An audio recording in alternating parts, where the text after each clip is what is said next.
A long, long time ago, when the world was younger, the mountains were lower, the seas were higher. And humans still believed that wisdom could be found in the whisper of the wind.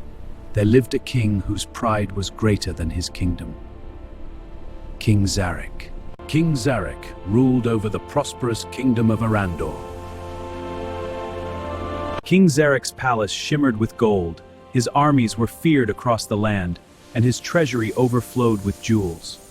Yet none of these things satisfied him. What King Zarek desired most was to prove that no one in the world was wiser than he. Whenever travelers, scholars, inventors, or storytellers visited his kingdom, King Zarek would summon them to his court. Approach, travelers. Your stories and knowledge are welcome in my hall. I have a challenge. If you solve it, I shall reward you with half my treasure.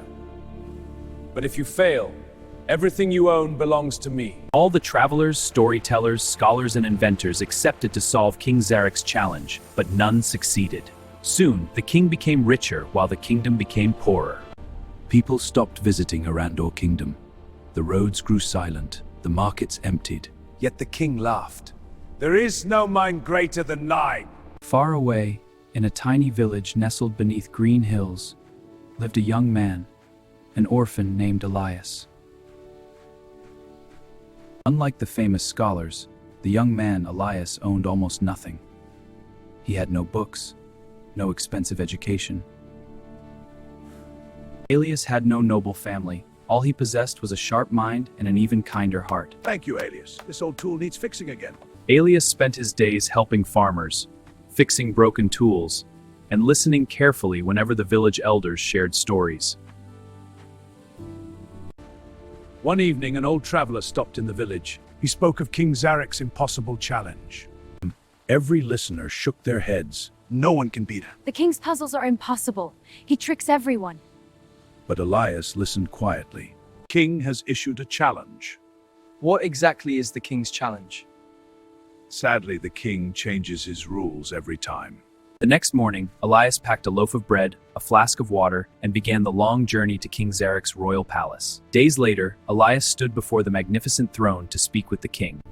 I don't know, but I can certainly try.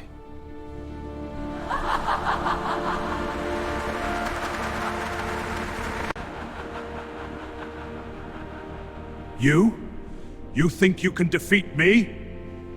I don't know, but I can certainly try.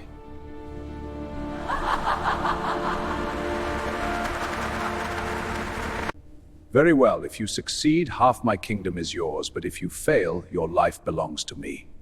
I accept. You must bring me 3 things. The first, bring me something that does not exist. No one has ever answered that. Listen to the second challenge. Catch the wind and place it inside this glass bottle. And finally, count every star in the night sky. You have 3 days.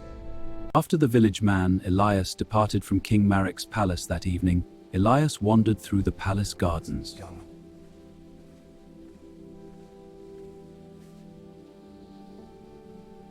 The young village man Elias did not panic. Instead, he remembered the words of his grandmother. He smiled. Perhaps the king's challenge was not impossible after all. Every impossible question hides simple truth.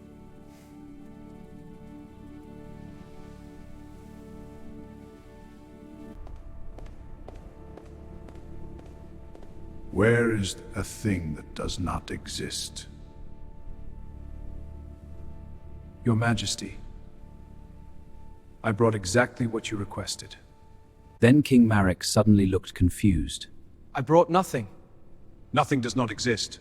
The court fell silent. Some ministers whispered among themselves. I have caught the wind. The bottle is empty. Is it? He uncorked the bottle, and a soft breeze escaped. Again, The courtroom fell silent. Finally came the third day of the test. The entire kingdom gathered to witness Elias's failure. Now, tell me, how many stars fill the heavens? Same number as the grains of sand upon every shore. Can you prove it?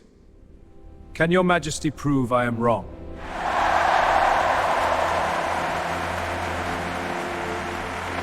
Elias, nobles of the court, I am ashamed of my actions. My pride has led me astray. I have spent my life believing intelligence meant always having the last word. That today I have discovered wisdom is knowing that some questions have no answer. I promised you half my kingdom, but I offer something greater. Help me rule it. But only on one condition. The palace doors must never again close to the poor. The king must never use wisdom to humiliate others. Elias, accept this crown. Knowledge should lift people up, not push them down. I agree. From that day forward, the kingdom of Arandor changed forever. The impossible challenges ended, schools were built, and libraries opened. Inventors returned, travelers once again filled the roads. The kingdom of Arandor became famous, not because its king was the cleverest man alive, but because he had finally learned humility.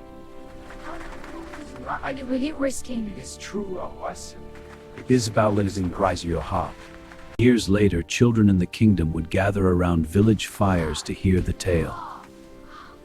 How did a poor orphan defeat the greatest king? True wisdom is not about knowing every answer. It is about asking the right questions. Remember the king's impossible challenge. True wisdom is about asking the right questions and never letting pride blind your heart. And so, whenever someone boasted that they knew everything, the old storytellers would simply smile and whisper, Remember the king's impossible challenge. for even the greatest crown can be outshined by the simplest wisdom. Do you enjoy this tale and love to get more folk tales from us? Subscribe, like, comment, and share for others to learn good morals.